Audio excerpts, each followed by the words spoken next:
Mis amigos y hermanos, hemos llegado casi al final de esta lección de escuela sabática titulada El Señor oye y salva. Quisiera, como un aporte a nuestros maestros de escuela sabática, poderles ayudar en el repaso de la lección, haciendo un repaso general. Por favor, acompáñenme en oración antes de proseguir. Amado Padre que estás en los cielos, estamos completamente convencidos a través de los salmos que tú nos escuchas y también nos salvas. Gracias por esta reflexión, esta meditación de la palabra del Señor. Acompáñanos en el nombre de Jesús. Amén.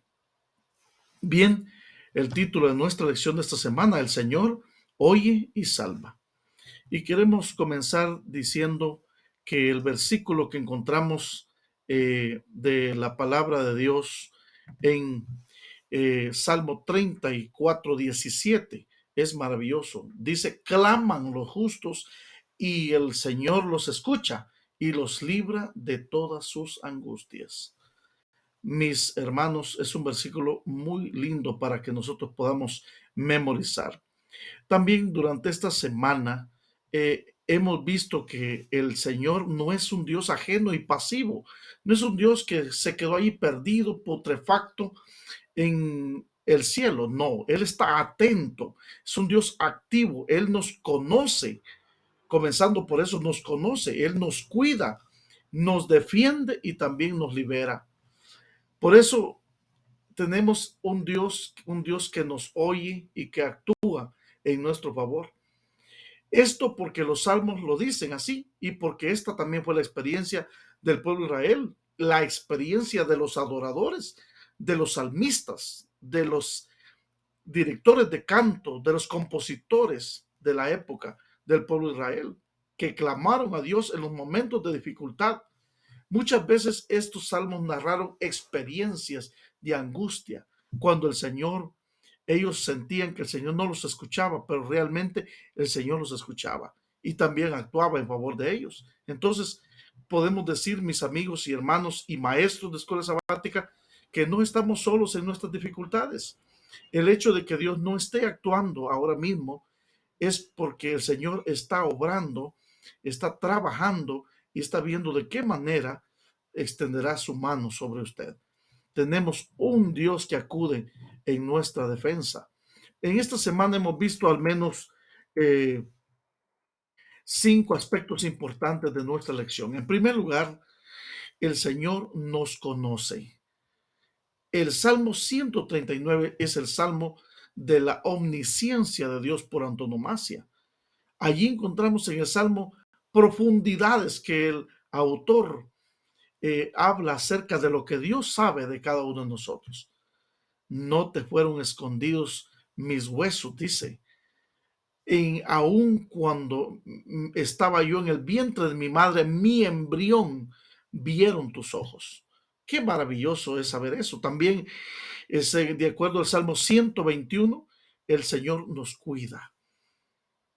¿Qué dice el Salmo 121? Alzaré mis ojos a los montes. ¿De dónde viene mi socorro? Y dice, mi socorro viene de quién? De Jehová, que hizo los cielos y la tierra. Luego el siguiente salmo que analizamos en esta semana es el Salmo 17, un salmo donde el Señor nos defiende. Es un salmo maravilloso. Los ojos de Jehová están sobre sus hijos y Él los defiende. El Salmo 114, el Señor nos libera. Y así sucesivamente el Señor oye y salva. Hemos visto en esta semana 4 salmos emocionantes de la palabra de Dios. En primer lugar, el Señor nos conoce y el Salmo 139:1 comienza diciendo, oh Jehová, tú me has examinado y conocido. David es consciente de que toda su vida, al igual que la nuestra, es transparente delante del Señor. Dios lo conocía a él antes de nacer, antes de que el Señor, de que su madre comenzara su periodo de gestación. Dios ya conocía y Dios tenía un propósito. Por eso dice allí, y todas aquellas cosas estaban escritas en tu libro. Qué maravilloso saber eso. Eso, de alguna manera, mis amigos y hermanos, maestros de escuela sabática, trae consuelo, seguridad, el saber que Dios te conoce antes de nacer, desde el vientre de tu madre. No importa la condición y la forma como viniste a ser concebido en este mundo, Dios tiene un propósito para tu vida.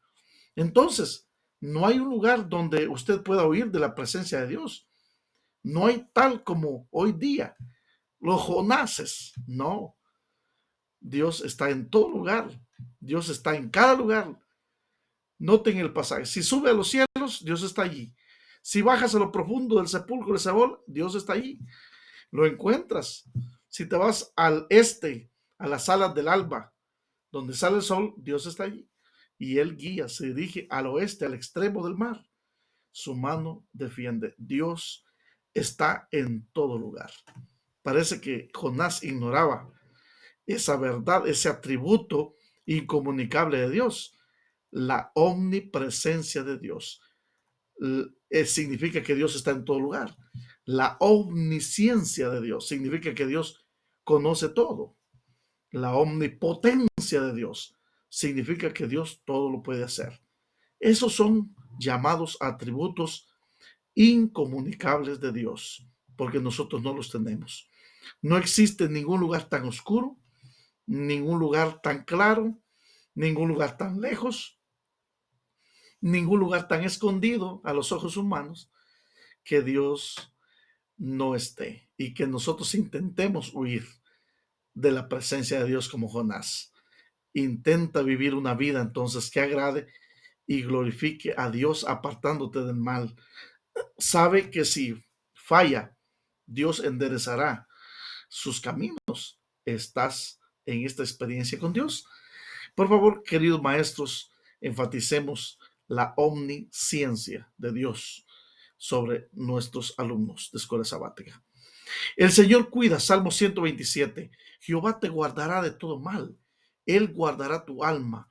No importa cuán desesperada sea nuestra situación, Dios oye. Cuando clamamos, Él está a nuestro favor. Hay esperanza para todo aquel que busca el favor de Dios. Salmo 16:8.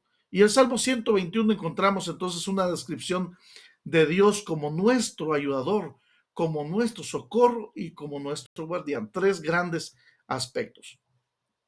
Notemos bien entonces el esquema de este salmo.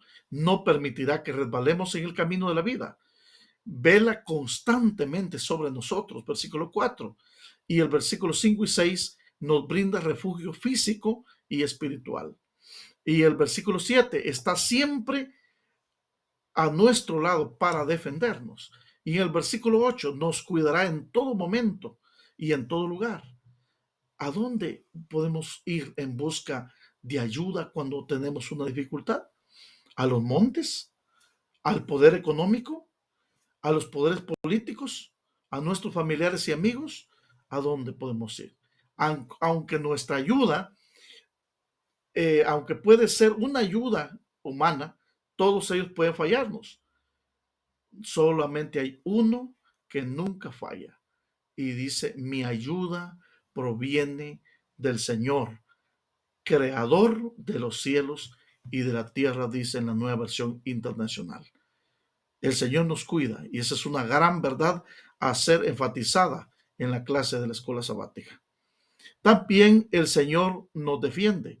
Guárdame como a la niña de tus ojos, escóndeme bajo la sombra de tus alas. Qué figuras maravillosas. El Señor usó grandes figuras de lenguaje, metáforas, símiles, diferentes figuras literarias en los salmos. Confiado en una vida coherente con lo que Dios espera de él, David pide que Dios sea su defensor. Por eso aquí el salmista usa la metáfora de las aves para hablarnos cómo el Señor nos defiende. ¿Ha visto usted cómo una gallina pelea por sus polluelos?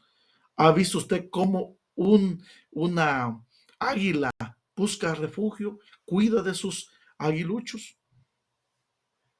Con sus plumas te cubrirá y debajo de tus alas estarás seguro. Salmo 91:4. También usa el lenguaje militar para hablarnos de su defensa activa, porque dice el Salmo 91:4, será tu escudo y tu baluarte, tu retaguardia.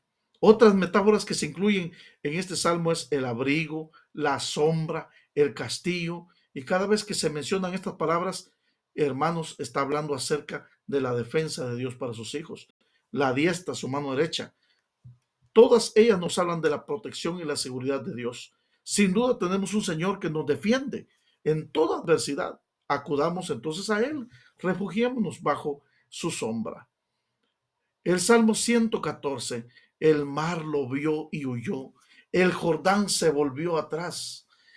Esto habla acerca de los portentosos milagros que Dios obró en favor del pueblo de Israel para sacarlos de Egipto, es decir, el Éxodo. El Éxodo nos habla de la mayor liberación que encontramos en la Biblia, la salida del pueblo de Israel de Egipto. Y muchos salmos también se inspiran o fueron inspirados en estos eventos portentosos de Dios para Israel. Y el Salmo 114 expresa una breve forma y poética la forma en que Dios allanó las dificultades para que su pueblo llegase a la tierra prometida. A eso le llamamos la liberación. Por ejemplo, el Mar Rojo, cuando Dios vio, el Mar Rojo vio a Dios y huyó, dice el versículo 3, primera parte. Luego encontramos el río Jordán, dice, se volvió atrás, versículo 3. Y luego los montes y los collados saltaron, versículo 4.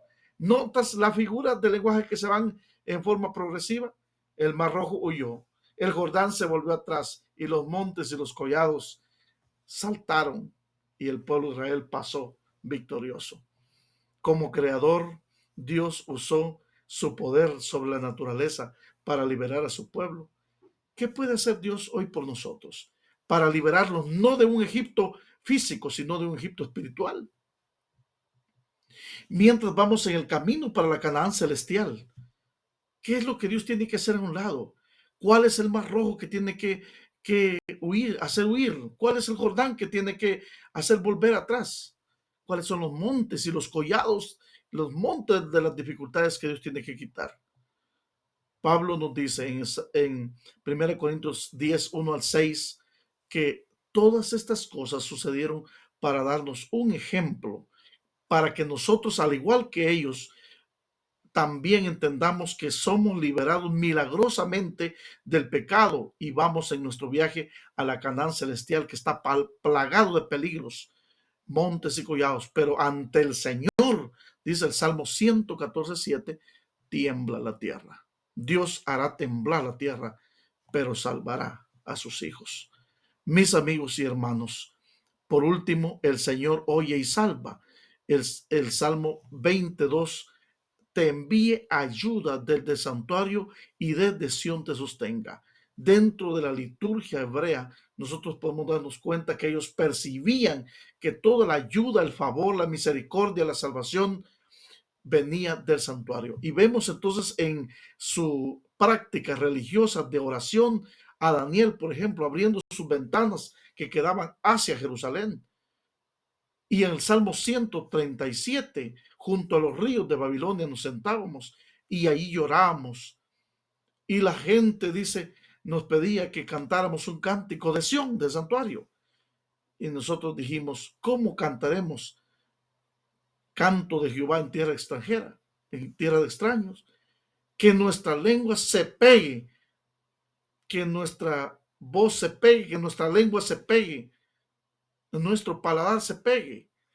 Preferían quedarse mudos que cantar un cántico de Sión en tierra extranjera.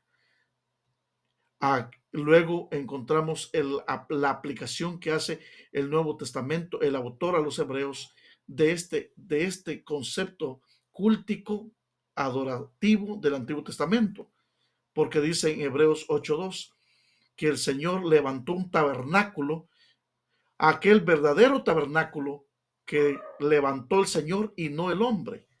Y desde allí el Señor manda hoy día su respuesta a nuestras peticiones y oraciones y nos salva. Por esta razón, hermanos y amigos, podemos acercarnos confiadamente al trono de la gracia, Hebreos 4:16, para hallar gracia y misericordia para el oportuno socorro.